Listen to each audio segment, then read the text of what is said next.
A man spent a hefty sum to purchase a corpse, pretending it was his own father. He then rushed the body to a private hospital, desperately pleading with the doctors to save his father's life at any cost. Without even assessing the patient's condition, the doctors hastily wheeled the corpse into the operating room.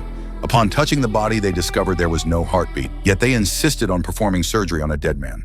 The doctors had already grasped the psychology of the family members. The man appeared extremely filial, willing to spare no expense to save his father's life in this critical moment. This presented the perfect opportunity for them to extort money from the family.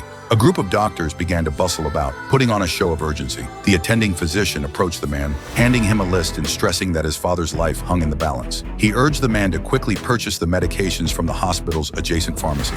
The man, unfamiliar with the specific functions of each drug, followed the list and filled 2 large bags with dozens of medications.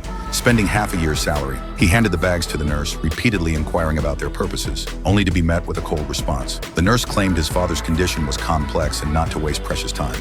In reality, the nurse returned the medications to the pharmacy unopened.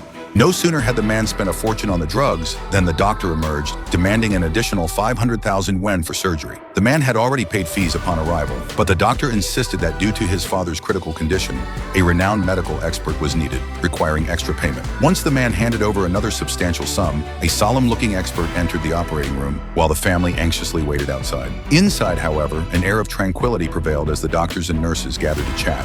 Every half hour or so, they would send out a staff member with a grave expression, each doctor more akin to a seasoned actor. They deceived the man into paying several more times until he had exhausted all his savings.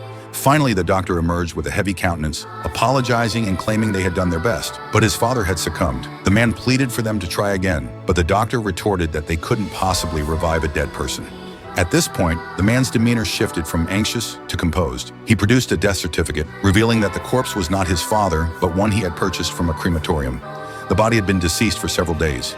He questioned what exactly they had been doing for over 8 hours inside, pondering if his father would have had a chance at revival as long as his bank account remained full.